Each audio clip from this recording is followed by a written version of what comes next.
Good morning વિદ્યાર્થી મિત્રો. ધોરણ 10 વિષય સામાજિક વિજ્ઞાન. એમાં આજે આપણે પ્રકરણ 10 જેનું નામ છે ભારત કૃષિ એના વિશે અભ્યાસ કરીશું. પાઠની શરૂઆત કરીએ એ પહેલાં થોડી પૂર્વ ભૂમિકા બાંધીએ.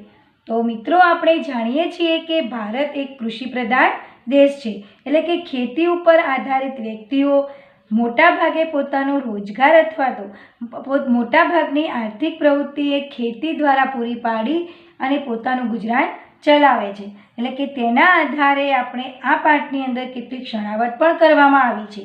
એટલે કે ભારત એક કૃષિ પ્રધાન દેશ છે અને સમગ્ર વિશ્વની અંદર વિસ્તારની દ્રષ્ટિએ જોઈએ તો ભારત એ 7મા ક્રમે આવે છે. એટલે કે ભારતની અંદર વિસ્તાર તો મોટો છે, પરંતુ તેમાંથી મોટા ભાગના વિસ્તારની અંદર જે લોકો છે એ ખેતી સાથે જોડાયેલા છે. એટલે કે જો ભારતની અંદર વરસાદનું પ્રમાણ ઓછું હોય તો આપણને બધાને ખબર જ છે કે મંદીનો માહોલ સર્જાય છે. એટલે કે ભારતનો ખેડૂત જો શ્રીમંત હોય તો બજારની અંદર પૈસો આપણને હરતો ફરતો જોવા મળે છે. તો અહીંયા આપણે કૃષિની અંદર શું વાત કરવાની છે, ભારત એ કઈ રીતે ખેતી કરી રહ્યું છે, તેની નિકાસો અને કઈ ઉપજો છે, ભારતનો ખેડૂત કેવી રીતે જીવન જીવી રહ્યો છે, તો એ બાબતની ચર્ચાઓ આપણે આ પાઠની અંદર કરવાના છીએ. તો પાઠની શરૂઆત કરીએ તો કે પ્રાચીન કાળથી કૃષિ ભારતના મોટા ભાગના લોકોની આર્થિક પ્રવૃત્તિ રહી છે. તો અહીંયા ભૂતકાળના જમાનાથી, એટલે કે આપણે શરૂ કરીએ તો જ્યારે આદિમાનવો હતા ત્યારથી લઈને આજ દિન સુધી જે મોટા ભાગના લોકો છે એ ખેતી સાથે જોડાયેલા છે અને ખેતીને પોતાની આર્થિક પ્રવૃત્તિ માને છે. આજે પણ ભારતની અર્થવ્યવસ્થાનો મુખ્ય આધાર કૃષિ રહ્યો છે. એટલે કે ખેતી ભારતનું એક મહત્ત્વનું સંસાધન છે. શ્રમ શક્તિના લગભગ 60% જેટલા લોકો ખેતી કાર્યમાં જોડાયેલા છે. ભારતના લોકોને માત્ર ખોરાક પૂરો પાડવા ઉપરાંત ઉદ્યોગો માટે વિવિધ પ્રકારનો કાચો માલ પણ ખેતીમાંથી જ મળે છે. એટલે કે રાષ્ટ્રીય ઉત્પાદનમાં કૃષિનો લગભગ 22% જેટલો હિસ્સો છે અને નિકાસમાં પણ ખેતી પાકો અને ખેત પેદાશોનો લગભગ 18% જેટલો હિસ્સો છે. એટલે કે જેનાથી દેશને દર વર્ષે વિદેશી હુંડિયામણ પ્રાપ્ત થાય છે અને ભારતની અર્થવ્યવસ્થા મુખ્યત્વે ખેતી પર આધારિત છે. એટલે આમ ભારત એક કૃષિ પ્રધાન દેશ છે. હવે જે ભારતની અર્થવ્યવસ્થાનો મુખ્ય આધાર તો કૃષિ પર રહ્યો છે. એટલે કે ખેતી એ ભારતનું એક મહત્ત્વનું સંસાધન ગણાય છે. અને જ્યારે જે શ્રમ વ્યક્તિઓ છે કે ભારતની અંદર લગભગ 60% જેટલા એ લોકો છે એ ખેતી કાર્યમાં જોડાયેલા છે. તો ભારતની અંદર કેટલા ટકા લોકો ખેતી સાથે સંકળાયેલા છે? તો 60%.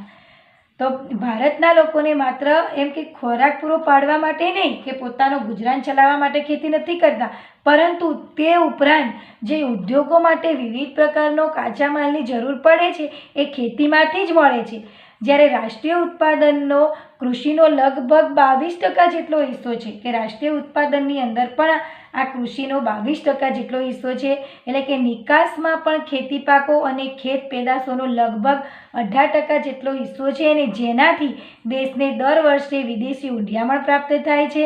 એટલે કે ભારતીય અર્થવ્યવસ્થા એ મુખ્યત્વે ખેતી પર જ આધારિત છે. આમ આપણે ભારત એક કૃષિ પ્રધાન દેશ છે. હવે આગળ કે ફળદ્રુપ મેદાનો, બારેમાસ પાક લઈ શકાય તેવી અનુકૂળ આબોહવા, સિંચાઈ, કુશળ અને મહેનતુ ખેડૂતો વગેરેને લીધે ભારતના મોટા ભાગના વિસ્તારમાં 2 કે તેથી વધુ પાકનું વાવેતર કરી શકાય છે. તેમ છતાં ભારતમાં ખેતી ક્ષેત્રે પૂરતો વિકાસ સાધી શકાયો નથી. તો કે આવું કેમ? તો કે ભારતનો ખેડૂત એકંદરે કેવો છે? ગરીબ અને નિરક્ષર છે.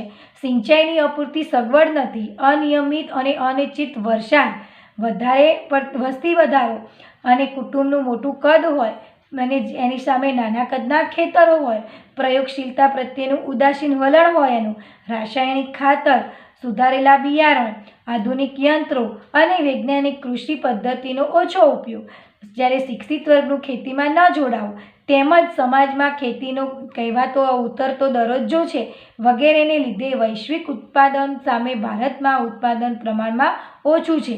એટલે કે ખરેખર તો ખેતી એ મહત્ત્વનો વ્યવસાય છે. તો અહીંયા કે ભારતમાં કૃષિ માટે એટલે કે ભારતની અંદર ખેતી માટે વિશાળ ફળદ્રુપ મેદાનો છે, બારેમાસ પાક લઈ શકાય તેવી સરસ આબોહવા છે અને એ સામે મહેનતુ ખેડૂતો પણ છે. તો આ બધું હોવા છતાં પણ કે આપણી જે ખેતી ક્ષેત્ર છે એ પૂરતો વિકાસ સાધી શક્યો નથી. બીજા દેશની કમ્પેરિઝનની અંદર ભારત દેશ છે એ ખેતી ક્ષેત્રે પૂરતો વિકાસ સાધી શક્યો નથી. તો આવું કેમ? તો કે સિંચાઈની અપૂરતી સગવડો છે, ગરીબ અને અભણ ખેડૂતો છે, વસ્તી વધારો, નાના કદના ખેતરો હોય, રાસાયણિક ખાતરો અને સુધારેલા બિયારણો એને મોંઘા પડતા હોય, એનો ઉપયોગ કરતો ન હોય તથા આધુનિક યંત્રોનો પણ ઉપયોગ કરતો ન હોય, કારણ કે એ ગરીબ અને અભણ વર્ગ છે એટલે એને આધુનિક યંત્રનો ઉપયોગ કરતા આવડતો ન હોય. જ્યારે શિક્ષિત વર્ગનો એ કૃષિ પ્રત્યે રસનો અભાવ હોય, એટલે કે જે શિક્ષિત વર્ગ છે એ આની અંદર રસ ધરાવતો નથી, એટલે કે ખેતીમાં જોડાતો નથી. પછી સમાજમાં ખેતીનો કહેવાતો ઉતરતો દરજ્જો વગેરેને કારણને લીધે આ ખેતી ક્ષેત્ર છે એટલે કે કૃષિ ક્ષેત્ર છે એ પૂરતો વિકાસ સાધી શક્યો નથી. તો આપણે જોયું કે ભારતીય કૃષિ, તો કે ભારતની કૃષિ એ શેના કારણે પૂરતો વિકાસ સાધી શક્યો નથી એ પણ આપણે જોયું. હવે આવે છે કૃષિના પ્રકારો. તો કે કૃષિના પ્રકારો કેવી રીતે પાડવામાં આવ્યા છે એ આપણે જોઈએ. તો કે ભારતના લોકોની સામાજિક આર્થિક સ્થિતિ, રાષ્ટ્રીય રાજનીતિ અને ભારતનું સમગ્ર અર્થતંત્ર એ ખેતી સાથે જોડાયેલું છે. ફરીથી જોઈએ કે ભારતના લોકોની સામાજિક આર્થિક સ્થિતિ, રાષ્ટ્રીય રાજનીતિ અને ભારતનું જે સમગ્ર અર્થતંત્ર છે એ ખેતી સાથે જોડાયેલું છે. જ્યારે સિંચાઈ પદ્ધતિ, ખેત પેદાશો, આર્થિક વળતર જેવી બાબતોને આધારે ખેતીના પ્રકારો પાડવામાં આવ્યા છે. ખેતીના પ્રકારો કઈ બાબતને આધારે પાડવામાં આવ્યા છે? તો સિંચાઈ પદ્ધતિ, ખેત પેદાશો, આર્થિક વળતર જેવી બાબતોના આધારે ખેતીના પ્રકારો પાડવામાં આવે છે. હવે ખેતીના પ્રકારો 6 છે. તો જીવન નિર્વાહ ખેતી, સૂકી ખેતી, આર્દ્ર ખેતી, સ્થળાંતરિત કે ઝૂમ ખેતી, બાગાયતી ખેતી અને સઘન ખેતી. આમ ટોટલ કૃષિને 6 પ્રકારમાં વહેંચવામાં આવી છે. તો આપણે જોઈએ તો એનો પહેલો પ્રકાર છે જીવન નિર્વાહ ખેતી. તો આપણને નામ ઉપરથી જ ખ્યાલ આવે છે કે પોતાના જીવન ચલાવવા માટે એટલે કે ગુજરાત માટે જે થતી ખેતી છે એ જીવન નિર્વાહ ખેતી. એને બીજા પણ નામથી ઓળખવામાં આવે છે કે આત્મનિર્વાહ ખેતી. તો જીવન નિર્વાહ ખેતી છે એને બીજા નામથી પણ ઓળખાય છે જેનું નામ છે આત્મનિર્વાહ ખેતી. તો કે આઝાદી પછી આયોજન પંચની અનેક ખેત વિકાસ યોજનાનો અમલમાં લાવવા છતાં પણ ભારતના ખેડૂતની આર્થિક સ્થિતિ આજે પણ પ્રમાણમાં નબળી જ છે. કે આઝાદી પછી શું થયું હતું કે આયોજન પંચની અનેક ખેત વિકાસની યોજનાઓ અમલમાં મુકાઈ હતી. તે છતાંય પણ આજે ભારતના ખેડૂતની આર્થિક સ્થિતિ કેવી છે? આજે પણ પ્રમાણમાં નબળી છે. એટલે કે કેમ નબળી છે? તો કે એની પાસે નાના કદના ખેતરો છે, પછી મોંઘા બિયારણો, ખાતર અને જંતુનાશકોનો એ ઉપયોગ કરવા એને પોસાય તેમ પણ નથી. કે આ જે બિયારણો છે મોંઘા પડે છે, ખાતરો મોંઘા પડે છે, જંતુનાશક દવાનો ઉપયોગ કરવો જોઈએ એ પણ મોંઘા છે એટલે એને પોસાય એવા નથી.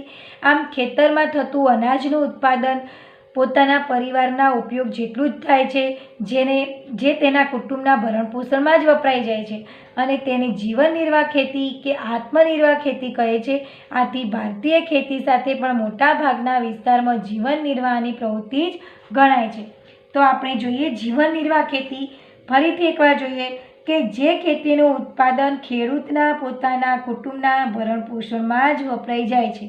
આપણે અહીંયા જોયું કે નાના કદના ખેતરો છે, મોંઘા બિયારણો, ખાતરો, જંતુનાશક દવાનો ઉપયોગ કરી શકતો નથી અને ખેતરમાં જે થતું અનાજ છે, ઉત્પાદન છે એ પોતાના પરિવારના ઉપયોગ જેટલું જ હોય છે એટલે કે કુટુંબના એમ કે ભરણ પોષણમાં જ વપરાઈ જાય છે. તો આપણે જોયું કે જે ખેતીનું ઉત્પાદન ખેડૂતના પોતાના કુટુંબના ભરણ પોષણમાં જ વપરાઈ જાય છે તેને કઈ ખેતી કહે છે? જીવન નિર્વાહ કે આત્મનિર્વાહ ખેતી કહેવાય છે. તો આજે પણ ભારતીય ખેતી મોટાભાગના વિસ્તારમાં જીવન નિર્વાહની પ્રવૃત્તિ ગણાય છે કે મોટાભાગના વિસ્તારની અંદર આ ભારતીય ખેતી છે એ જીવન નિર્વાહ પ્રવૃત્તિ ગણાય છે. હવે ભારતના મોટાભાગના ખેડૂતો પાસે બહુ નાના ખેતરો છે અને કેટલાક પાસે તો છૂટાછવાયા જમીનના ટુકડાઓ છે તથા સિંચાઈની એમ કે ઉપલબ્ધતા ઓછી છે, એમ કે સિંચાઈની સગવડ નથી. વળી ગરીબીને કારણે તેમને ખેતીના આધુનિક ઓજારો, મોંઘા બિયારણો, ખાતરો અને જંતુનાશકનો ઉપયોગ કરવો પરવડતો નથી. એમ કે ગરીબીને કારણે શું થાય છે કે આ જે આધુનિક ઓજારો છે, મોંઘા બિયારણો છે, ખાતરો છે, જંતુનાશક દવાઓ છે, આ બધાનો ઉપયોગ એ કરી શકતો નથી, કારણ કે તેને પોસાય તેવો નથી. તેથી ભારતીય પછી અનાજનું ઉત્પાદન જે થાય છે, એટલે કે અનાજનું ઉત્પાદન પોતાના કુટુંબના ઉપયોગ જેટલું જ થાય છે. નાના કદના ખેતર છે એટલે જે અનાજનું ઉત્પાદન થાય છે પોતાના કુટુંબ સીમિત જ હોય છે, એટલે કે તેના કુટુંબના ભરણપોષણમાં જ વપરાઈ જાય છે. તેથી તેને જીવન નિર્વાહ ખેતી કે આત્મનિર્વાહ ખેતી કહે છે. એટલે કે ભારતીય ખેતી આજે પણ મોટાભાગના વિસ્તારોમાં જીવન નિર્વાહ પ્રવૃત્તિની જ ગણાય છે. તો મિત્રો, આપણે જીવન નિર્વાહ ખેતી વિશે જાણ્યું. હવે એનો બીજો પ્રકાર છે સૂકી ખેતી. તો કે વરસાદ ઓછો પડે છે, સિંચાઈની અપૂરતી સગવડ અને માત્ર વરસાદ પર જ આધાર હોય તેવા વિસ્તારોમાં માત્ર જમીનમાં સંગ્રહાયેલા ભેજના આધારે એક જ પાક લેવામાં આવે છે, તેને સૂકી ખેતી કહે છે. તો અહીંયા શું કયા પાકો થાય છે કે જુવાર, બાજરી અને કઠોળ જેવા, એટલે કે પાણીની ઓછી જરૂરિયાતવાળા પાકોની ખેતી અહીંયા થાય છે. હવે આપણે જોઈએ કે ગુજરાતના ભાલ પ્રદેશમાં ચોમાસું પૂરું થયા બાદ ભેજવાળી જમીનની અંદર આ રીતે ખેતી કરાય છે અને તેમાં ઘઉં અને ચણાનો પાક લેવામાં આવે છે. તો સૂકી ખેતીની અંદર આપણે જોયું તો કે સૂકી એટલે કે ત્યાં વરસાદનું પ્રમાણ ઓછું હોય, જ્યારે એની સિંચાઈની સગવડો પણ ઓછી હોય, વરસાદ પણ ઓછો હોય અને સિંચાઈની સગવડ પણ ઓછી હોય અને માત્ર આ ખેતી વરસાદ પર જ આધારિત હોય, એટલે કે તેવા વિસ્તારોમાં સૂકી ખેતી કરવામાં આવે છે. એટલે કે આ ખેતીનો આધાર જમીનના સચવાતા ભેજ પર રહેલો હોવાથી વર્ષમાં માત્ર એક જ પાક લઈ શકાય છે. એમ કે આ ખેતીનો આધાર શેના ઉપર છે તો કે જમીનમાં સચવાતા કે જમીનની અંદર જે ભેજ રહેતો હોય છે એની ઉપર જ એમ કે આનો આધાર હોવાથી વર્ષમાં માત્ર એક જ પાક લઈ શકાય છે.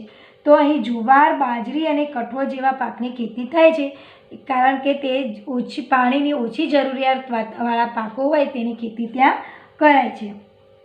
હવે ગુજરાતમાં ભાલ પ્રદેશમાં ચોમાસું પૂરું થાય પછી ભેજવાળી જમીનમાં આ રીતે ઘઉં અને ચણાનો પાક લેવામાં આવે છે. તો આપણે સૂકી ખેતી વિશે જાણ્યું. હવે ત્રીજો પ્રકાર છે આંધ્ર ખેતી, કે જ્યાં વરસાદનું પ્રમાણ વધુ છે. હવે આપણે સૂકી ખેતી જોઈ, આની વિરુદ્ધ છે કે આંધ્ર ખેતી, એને બીજા નામથી પણ ઓળખાય છે કે ભીની ખેતી. તો કે જેમાં વરસાદનું પ્રમાણ વધુ છે અને સિંચાઈની સગવડ પણ વધુ છે તેવા વિસ્તારોમાં આંધ્ર કે ભીની ખેતી કરાય છે. તો વરસાદ ન પડે કે ઓછો પડે ત્યારે પણ સિંચાઈ દ્વારા વર્ષમાં એક કરતાં પણ વધારે પાક લઈ શકાય છે, અને જેમાં ડાંગર, શેરડી, કપાસ, ઘઉં અને શાકભાજીની ખેતી કરાય છે. તો આપણે ઉપર જોયું સૂકી ખેતી, તો એની વિરુદ્ધમાં અહીંયા ભીની ખેતી છે. તો કે ભીની ખેતી છે તો કે અહીંયા વરસાદનું પ્રમાણ પણ વધારે છે, સિંચાઈની સગવડો પણ વધુ છે. તો કે આવા વિસ્તારોમાં આ ભીની ખેતી કરવામાં આવે છે, એટલે કે વરસાદ ન પડે અથવા તો ઓછો પડે તો પણ જે સિંચાઈની સગવડ છે તેના દ્વારા વર્ષની અંદર એક કરતાં પણ વધુ પાકો લઈ શકાય છે, અને જેની અંદર આપણે ડાંગર, શેરડી, કપાસ, ઘઉં અને શાકભાજીની ખેતી કરવામાં આવે છે. તો આપણે ત્રીજો પ્રકાર પણ જોયો. હવે ચોથો પ્રકાર છે સ્થળાંતરિત ખેતી, જેને ઝૂમ ખેતી તરીકે પણ ઓળખાય છે. ઓકે, આ પ્રકારની ખેતીમાં જંગલોમાં વૃક્ષોને કાપીને તેને સળગાવીને જમીન સાફ કરી ત્યાં ખેતી કરાય છે. અહીં 2-3 વર્ષ ખેતી કરાય છે અને જમીનની ફળદ્રુપતા ઘટતા આ વિસ્તાર છોડી દઈને બીજી જગ્યાએ આ જ રીતે ખેતીની શરૂઆત કરવામાં આવે છે. તેને ઝૂમ ખેતી પણ કહે છે. તો આ ખેતીમાં ધાન્ય પાક કે શાકભાજી ઉગાડાય છે અને આ ખેતીમાં ઉત્પાદન ખૂબ ઓછું થાય છે. હવે અહીંયા સ્થળાંતરિત ખેતી છે, એટલે કે જે ખેડૂતો પાસે જમીન નથી તો એ લોકો શું કરે છે કે આ પ્રકારની ખેતીમાં જંગલોમાં જાય છે, કે ગામની બહાર જ્યાં જંગલ વિસ્તાર હોય ત્યાં જાય છે અને વરસાદને કારણે જંગલની અંદર વૃક્ષો, તો વૃક્ષોની અંદર ભેજનું પ્રમાણ વધારે હોય એટલે શું કરે છે, તો કે જંગલોમાં વૃક્ષોને કાપીને તેને સળગાવીને જમીન સાફ કરી દે છે અને ત્યાં જ જગ્યાએ એ શું કરે છે, ખેતી કરે છે. તો કે આ ખેતી 2-3 વર્ષ પૂરતી જ હોય છે, કે આ ખેતી છે 2-3 વર્ષ પૂરતી જ હોય છે, એટલે કે જમીનનું પ્રમાણ ભેજનું પ્રમાણ ઓછું થાય એટલે કે જમીનની ફળદ્રુપતા ઘટે છે. એટલે કે આ પછી એ ખેડૂતો શું કરે છે, આ વિસ્તારને છોડી દઈ અને બીજો કોઈ એવો ભેજવાળો વિસ્તાર પકડે છે અને ત્યાં આગળ ખેતીની શરૂઆત કરે છે. તો કે આ ખેતીને ઝૂમ ખેતી પણ કહે છે. એટલે કે આ ખેતીમાં ધાન્ય પાક કે શાકભાજી ઉગાડાય છે અને આ ખેતીમાં ઉત્પાદન પણ ખૂબ ઓછું થાય છે, કારણ કે આ ભેજવાળી જમીનમાં થાય છે એટલે કે ઉત્પાદન ખૂબ ઓછું થાય છે. હવે 5મો પ્રકાર છે બાગાયતી ખેતી. તો કે બાગાયતી ખેતી એક ખાસ પ્રકારમાં થતી ખેતી છે. એમાં રબર, ચા, કોફી, કોકો, નારિયેળ ઉપરાંત સફરજન, કેરી, સંતરા, દ્રાક્ષ, આંબળા, લીંબુ, ખોરાક, ખલેલ વગેરે ફળોની ખૂબ જ માવજત સાથે ખેતી કરાય છે.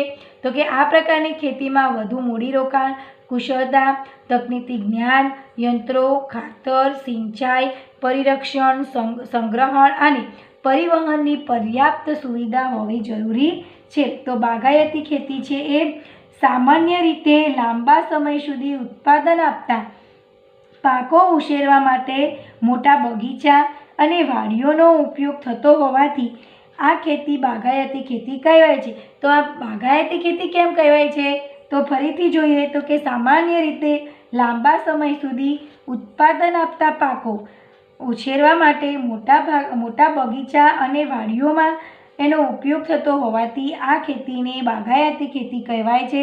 તો કે તેમાં પાકોનું સંવર્ધન એટલે કે પાકોની માવજત સરસ રીતે માવજત થાય છે અને ચીણવટપૂર્વક પણ કરવામાં આવે છે.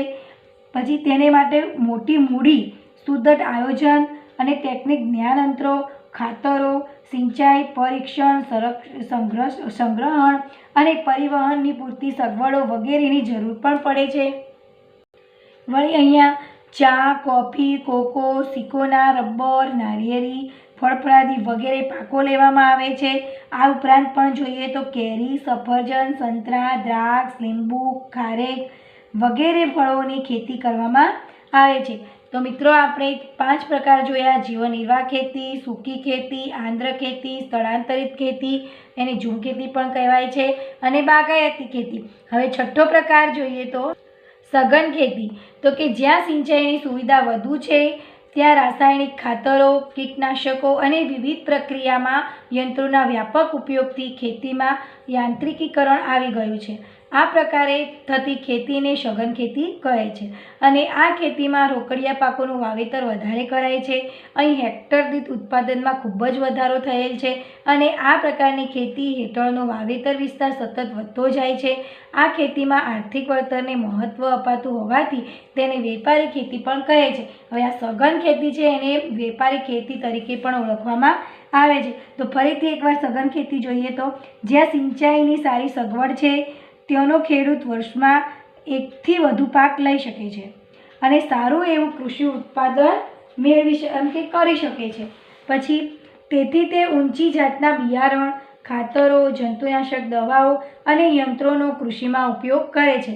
હવે સિંચાઈની સારી સગવડ છે એટલે ત્યાંનો ખેડૂત સિંચાઈની સારી સગવડથી વર્ષમાં 1થી વધુ પાક સારી રીતે લઈ શકે છે. એટલે કે પછી તે શું કરે છે કે ઊંચી જાતના બિયારણ, ખાતરો, જંતુનાશક દવાઓ અને યંત્રોનો કૃષિમાં ઉપયોગ કરે છે અને વધુને વધુ ઉત્પાદન મેળવે છે. એટલે કે જેટલો એને યંત્રનો ઉપયોગ કરવામાં જેટલું રોકાણ થયું છે એના કરતાં પણ જ્યારે ઉત્પાદન થાય છે તો એમાંથી વધારે એને વળતર મળે છે. તો આ પ્રકારની ખેતીને સઘન ખેતી કહેવાય છે. તો આ ખેતીમાં રોકડિયા પાકોનું વાવેતર થાય છે, તેમાં હેક્ટર દીઠ ઉત્પાદનમાં ખૂબ જ વધારો થાય છે. સઘન ખેતી હેઠળનો વાવેતર વિસ્તાર સતત વધતો જાય છે. હવે આ ખેતીની અંદર જે વાવેતર વિસ્તાર છે એ સતત વધતો જાય છે. તેમાં આર્થિક વળતરને વધુ મહત્ત્વ અપાય છે, તેથી તેને વેપારી ખેતી પણ કહે છે. આર્થિક વળતરને વધુ મહત્ત્વ અપાય છે તેથી તેને વેપારી ખેતી પણ કહેવાય છે. તો મિત્રો આપણે ખેતીના પ્રકારો જોયા: જીવન નિર્વાહ ખેતી, તો એને આત્મનિર્ભર ખેતી તરીકે પણ ઓળખવામાં આવે છે, કે જેમાં ખેડૂતે પોતાના પરિવાર પૂરતું જ એમ કે મર્યાદિત જ હોય છે, એટલે કે પોતાના કુટુંબનું ભરણપોષણમાં જ એ જે ખેતી કરે છે, ઉત્પાદન કરે છે તે વપરાઈ જાય છે. પછી સૂકી ખેતીમાં જોયું તો કે વરસાદ ઓછો પડે છે અને સિંચાઈની પણ અપૂરતી સગવડને કારણે આ ખેતી વરસાદ પર આધારિત છે, એટલે કે જમીનની અંદર ભેજ સંગ્રહાયો હોય ત્યાં એને આધારે જ પાક લેવામાં આવે છે, એટલે કે એને સૂકી ખેતી કહે છે. પછી આર્દ્ર ખેતી તો કે એને ભીની ખેતી પણ કહેવામાં આવે છે, એટલે કે ત્યાં વરસાદનું પ્રમાણ પણ વધારે, સિંચાઈની સગવડ પણ વધારે એવા વિસ્તારની અંદર આ ભીની ખેતી કરવામાં આવે છે. હવે સ્થળાંતરિત ખેતી એટલે કે જે ખેડૂતો પાસે જમીન નથી એ લોકો ગામની બહાર જંગલવાળા વિસ્તારમાં જઈ અને જ્યાં વૃક્ષો છે, એટલે કે વૃક્ષોની નીચે ભેજનો સંગ્રહ હોય છે, એટલે કે વૃક્ષોને કાપીને ત્યાં આગળ ખેતી કરે છે. તો આ વસ્તુ 2-3 વર્ષ જ કરી શકે છે અને ફરીથી એમને 2-3 વર્ષ પછી બીજી જગ્યાએ સ્થળાંતર કરી અને એવા વિસ્તારમાં ખેતી કરવી પડે છે.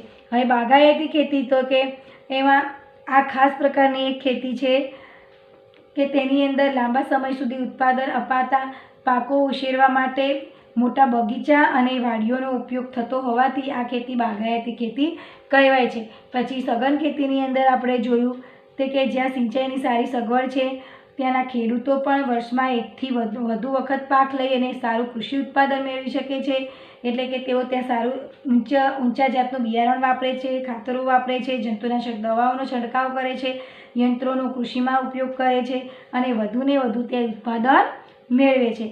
તો મિત્રો અહીં આપણે આજનો અભ્યાસ આટલા સુધી સીમિત રાખીએ છીએ. હવે જેટલું આપણે શીખ્યા છીએ એના વિશે થોડા પ્રશ્નો જોઈએ.